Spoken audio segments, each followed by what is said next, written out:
کم بود، شونه های خستم.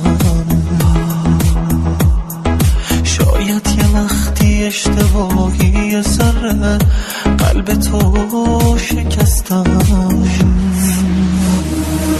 تو میگی از اون سر دنیا تماشام میکنی، چون درو مه بزنه چجوری پیدا میکنی. تو نمیشناسی شبام یه سوت و کور جادم و حرفامو گوش کن.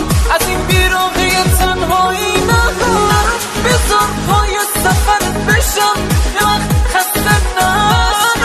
با خودت ببر که درد دوری نکه. نگو دوره نگو دیره که من حال میکنم به هوای تو اگه باشه تحمل میکنم.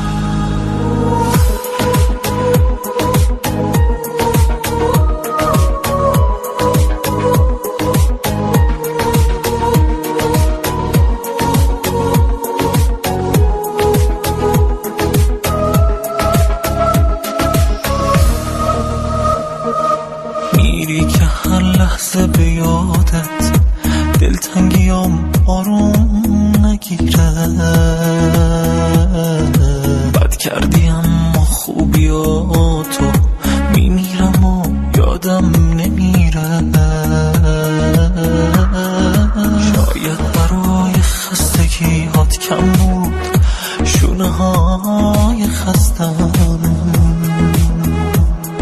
شاید یه وقتی اشتباهی سر قلب تو شکستم.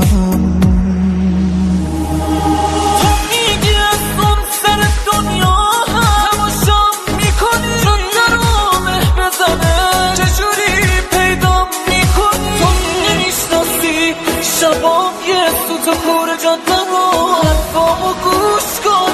از این بیراهه تنهایی نرو، بذار پای سفرت بشم یه وقت خسته نشو.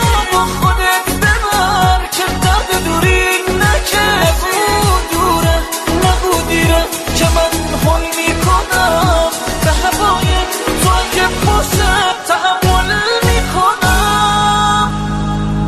نرو بذار پای سفرت بشم یه وقت خسته نشی. با خودت ببر که درد دوری نگو دوره نگو دیره چه من حل میکنم به هوای تو اگه باشه تحمل میکنم.